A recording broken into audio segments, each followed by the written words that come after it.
J'ajouterai une dernière chose au sujet des hontes emboîtées et de cet extrait de Retour à Reims, c'est qui participe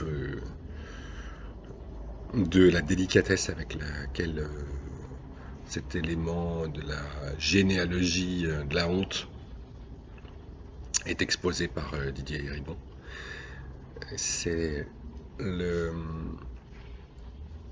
c'est que les éléments analytiques proposés par Héribon sont repoussés au chapitre suivant. Autrement dit, ce chapitre 1 de la partie 2 traite de la grand-mère, se termine sur cette révélation. Et curieusement, à la différence de tous les autres chapitres, il y a un enjambement, c'est-à-dire que la même question se poursuit au chapitre 2. Je vous y renvoie, je vous laisse feuilleter votre ouvrage là. À la Libération, ma grand-mère connut donc le sort réservé à celles qui n'avaient pas mesuré la portée et les conséquences de leurs actes. Était-elle seule en cet instant qui dut pour elle durer une éternité lorsqu'elle fut soumise à cette justice hâtive et imbécile, entre guillemets, selon les mots de Duras dans Hiroshima, mon amour, à cette absolue d'horreur et de bêtise, là encore citation de Duras. Donc là, les choses sont très claires, explicites, et on n'est plus du tout dans la même formulation. Il n'y a plus ce détour.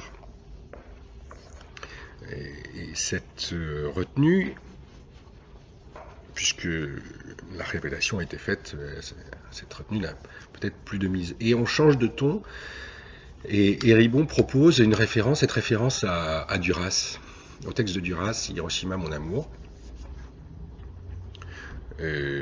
dont il n'évoque pas l'adaptation cinématographique, mais enfin il faut que vous la connaissiez si vous ne la connaissez pas. Alain Resnais a adapté ce texte de Marguerite Duras au cinéma. Donc le texte a dû être publié au début des années 50, 53 je dirais. Là c'est pas écrit mais ça va être quelque chose comme ça. Et le film de Resnais est quant à lui je dirais de 56. Je m'excuserai d'être un tout petit peu incertain à une ou deux années près sur ces deux dates, et je vous prierai de bien vouloir les vérifier, peut-être même sur l'ordinateur que vous avez là, au moment même où je vous pose cette question. Où je me pose cette question à moi-même et je vous la pose du coup. Et Écoute-moi, comme toi, je connais l'oubli. Non, tu ne connais pas l'oubli.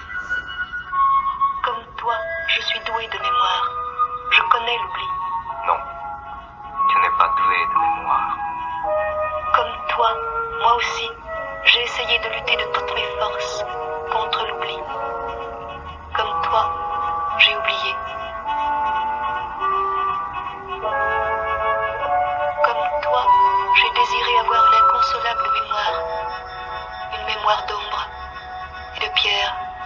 J'ai lutté pour mon compte, de toutes mes forces, chaque jour, contre l'horreur de ne plus comprendre du tout le pourquoi de ce souvenir.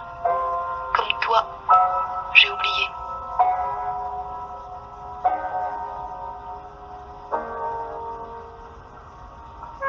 Pourquoi nier l'évidente nécessité de la mémoire ?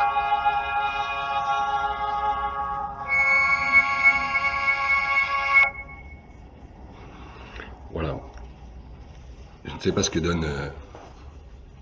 Je ne sais pas ce que donne ce petite incrustation d'écran sur écran. Enfin, je voulais que vous entendiez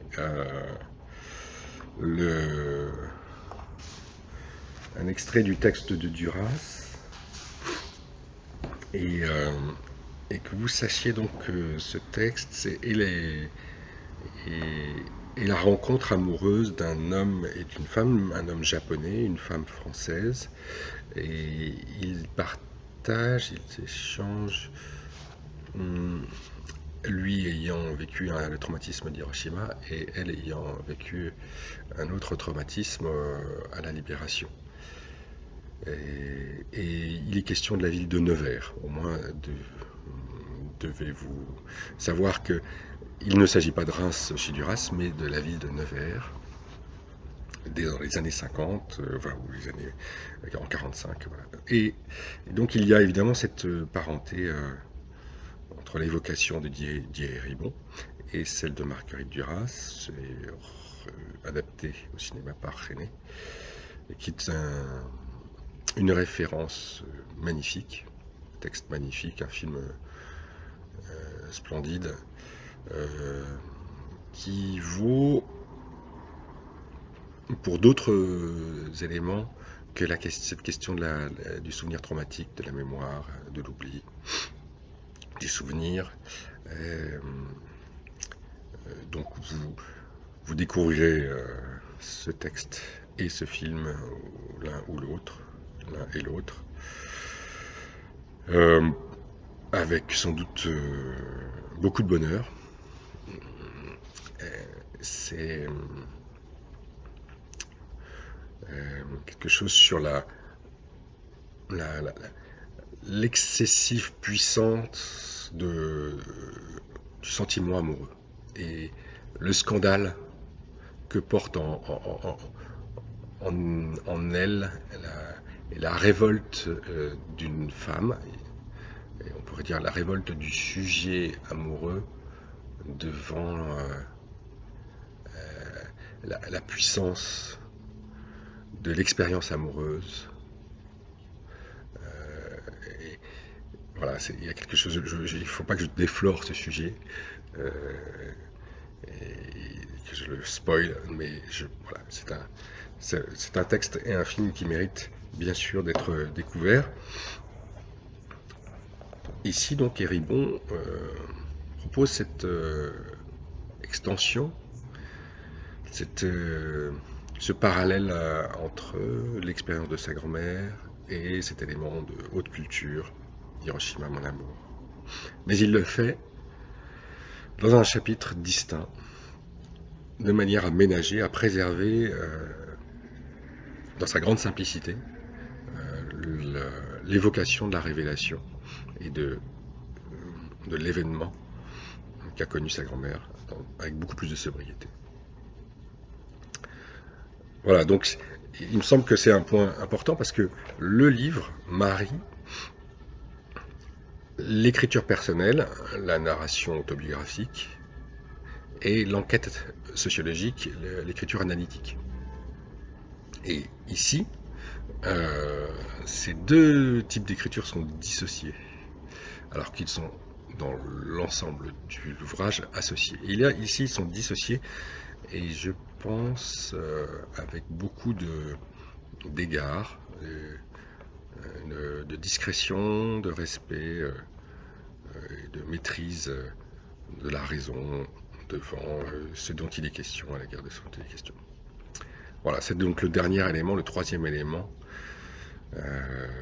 la retenue dans l'écriture,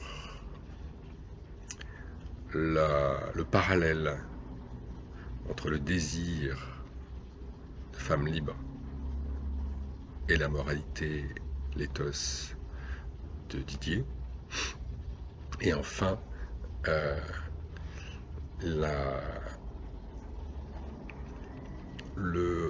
l'enjambement entre les deux chapitres, qui est une manière de dissocier l'écriture personnelle et l'écriture analytique en cet instant du livre.